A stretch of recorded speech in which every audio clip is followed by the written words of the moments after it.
fait vibrer les sièges de partout, quoi. Le dernier, c'est la colère divine, quoi. C'est vraiment Don Juan, hein. C'est et les murs vibrent et tout. C'est-à-dire qu'il y a une sorte de progression et il y a un excès. Les bouffées musicales, on peut continuer à chercher. Tout d'un coup, j'ai eu, parce que comme Bernard Herrmann, c'est vachement dur, parce que vraiment c'est ultra connu, quoi.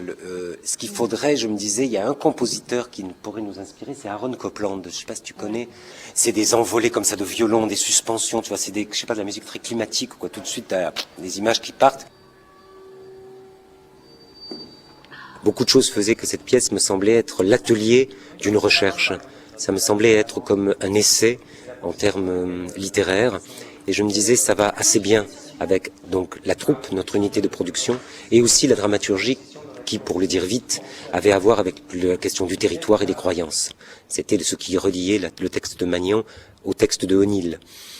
Voilà, donc c'est celle-là qui m'a arrêté. Aussi, peut-être parce que la pièce a été jouée, mais jamais créée, puisque c'est une pièce de ce titre-là qui a été jouée, mais en fait, O'Neill l'a retravaillée, et la pièce qu'on va représenter bientôt n'a jamais eu de version incarnée. Ce sera donc une sorte de première.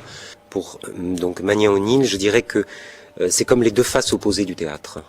D'une part, autant Magnan est imprévu pour le théâtre, imprévisible donc. Autant elle est faite de fragments, de morceaux, de collages, de compositions qu'on pourrait dire, composition qui connaît la modernité et qui en tient compte, même si elle fait référence à Marlowe ou à un théâtre plus ancien. Elle se préoccupe pas du tout de la narration, pas du tout d'une émotion continue, pas d'une progression, pas je dirais, d'une fable. Autant O'Neill, c'est l'inverse. La fable, la construction, l'emprunt de forme, je dirais, très repérable, qui vont du mélo à un théâtre, je dirais, de caractère, avec personnages. Pour être plus précis, la question voix intérieure, voix extérieure qu'il y a dans la pièce, on ne connaît pas la forme, il n'a donné aucun mode d'emploi sur la représentation de ça. Le cinéma nous a habitués à ça. Je pense, je me tais, on pourrait entendre ma voix off, comme on dit. Home sweet home. Le retour de l'enfant prodigue. Et pourquoi ça? J'ai senti d'un coup qu'il fallait que je revienne.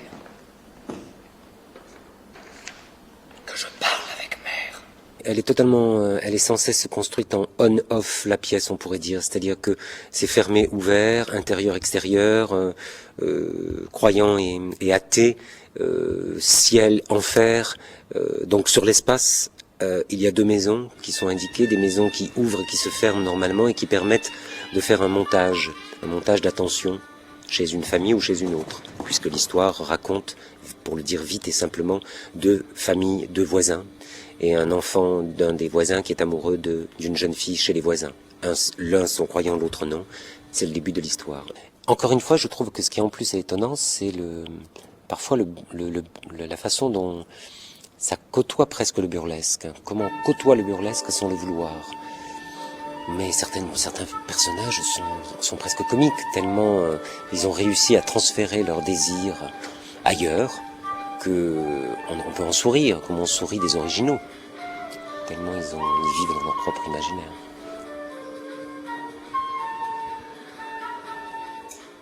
Je dis pas qu'on trouvera la formule pour l'éternité, mais simplement de se mettre au travail pour trouver une façon de monter ces pièces.